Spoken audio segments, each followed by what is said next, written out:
नमस्कार। स्वागत है आपको जीवन ज्योति पुस्तक के छठे अध्याय पर, जिसका नाम है व्यक्तित्व का सामंजस्य। मैं प्रीति सुमन दास स्वागत करती हूँ आपको आज के पॉडकास्ट पे। तो चलिए शुरू करते हैं आज के अध्याय का विषय वस्तु। जीवन को सतत अनुभवों का एक क्रम कहा जा सकता है। जैसे एक ईंट दीवार की एक इकाई है, वैसे ही अनुभव भी जीवन की एक इकाई है।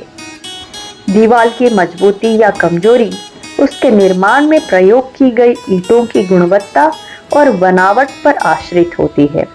इसी प्रकार अनुभव रूप जीवन की इकाइयां इस बात पर निर्णय करती है कि कोई व्यक्ति किस प्रकार का जीवन यापन करता है। यदि उसके अनुभव सुखद हैं तो उसका जीवन सुखमय होगा, और यदि वे दुखद हैं तो उसका जीवन भी दुखमय होगा।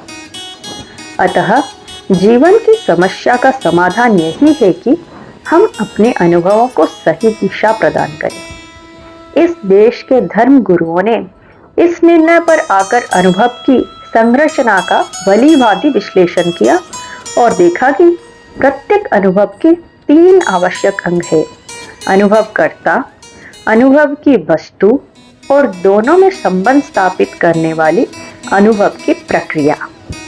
इन आत्मगत वैज्ञानिकों की खोज का क्षेत्र उस अनुभवकर्ता तक ही सीमित था जो संसार के विभिन्न वस्तुओं के संपर्क में आता है और उनसे अपने अनुभव ग्रहण करता है।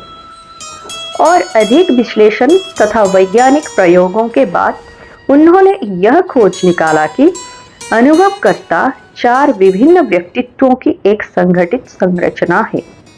ये चारों व्यक्तित्व क्रमशः शारीरिक, मानसिक, बौद्धिक और आध्यात्मिक है। ये सब इतने सूक्ष्म हैं कि ऊपर से देखने वाला व्यक्ति किसी एक क्रिया में इन सब के भेद को पहचान नहीं सकता।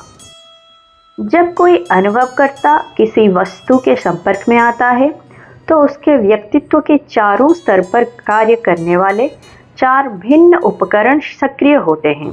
इन चारों स्तरों की संरचना भिन्न प्रकार की है और उन सब के अपने मूल्य और अपनी आवश्यकताएं हैं।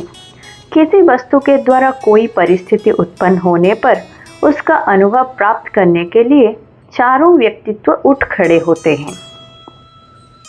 उदाहरणार्थ विचार कीजिए कि किसी व्यक्ति को अनादर के साथ कुछ मिठाई दी जाती है।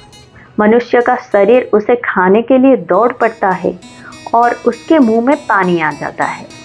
इस बात पर बिना कोई ध्यान दिए कि शरीर को मिठाई का स्वाद लेने की बड़ी इच्छा है, मनुष्य का भावात्मक व्यक्तित्व रिष्ट हो जाता है, क्योंकि उसे मिठाई आदर के साथ नहीं दी गई। इसके अतिरिक्त उसका बौद्धिक व्यक्तित्व सारी स्थिति का स्वतंत्रता पूर्वक मूल्यांकन करके इस निर्णय पर पहुंचता है कि मधुमेह का रोग होने के कारण मिठाई उसके स्वास्थ्य के लिए घातक सिद्ध होगी। अंत में आध्यात्मिक व्यक्तित्व उसे अनियमित रूप से खाने को मना कर देता है और संयम रखने की प्रेरणा देता है। वह बिना विचारे विषय सुखों में अधिक लिप्त होने की स्वीकृति नहीं देता। व्यक्तित्व के चारों स्तर किसी कीट के मुख पर उगे उन वालों की तरह हैं जिनसे वह अपने पर्यावरण की वस्तुओं और परिस्थितियों का अनुभव ग्रहण करता है। किसी व्यक्ति के सभी पक्ष जीवन मूल्यों का पृथक पृथक मूल्य स्वीकार करते हुए जब वस्तुओं या स्थितियों के संपर्क में आते हैं तो किन्हीं 1 या 2 पक्षों की तुष्टि प्राप्त हो सकती है, किंतु अन्य पक्षों में उससे असंतोष की भावना उत्पन्न होती है। परिणामतः उसके व्यक्तित्व में संघर्ष उत्पन्न होता है और प्रत्येक अनुभव श्रृंखला से ऐसा घर्षण उत्पन्न होकर व्यक्ति के लिए तनाव का कारण बनता है। आंतरिक जीवन का यही तनाव आज विश्व में एक सर्वव्यापी रोग है। इन परिस्थितियों में और व्यक्तित्वों के आंतरिक संघर्ष में मनुष्य जो भी शांति और मंगल की कामना करता है, सुख चाहता है और आनंद प्राप्त करने की महत्वाकांक्षा रखता है, वह सब व्यर्थ जाती है। ऐसे लोग हीन भावना, निराशा और अवसाद के शिकार होते हैं। इसी को सामान्यतः संसार कहते हैं। धर्म धुरंधर लोगों ने ऐसी विधियां खोज निकाली है जिनके द्वारा मनुष्य अपने ऊपर चारों व्यक्तित्वों को एक में संग्रहित करके अपने जीवन के विभिन्न अनुभवों में एक समरसता और तारतम्य निर्मित कर सकता है। धर्म ग्रंथों में ऐसे व्यावहारिक उपाय और ऐसे साधना विधियां बताई गई हैं जिनका निष्ठापूर्वक अनुसरण करने से व्यक्तित्व के चारों स्तरों पर अपेक्षित सहयोग और संगठन हो जाता है। इस कार्य में मनुष्य को जितनी सफलता मिलती है वह जीवन में समस्याओं की दास्ता से उतना ही मुक्त हो जाता है।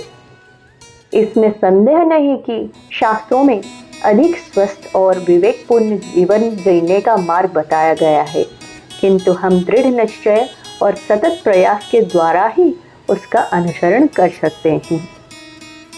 तो ये था छठी अध्याय में।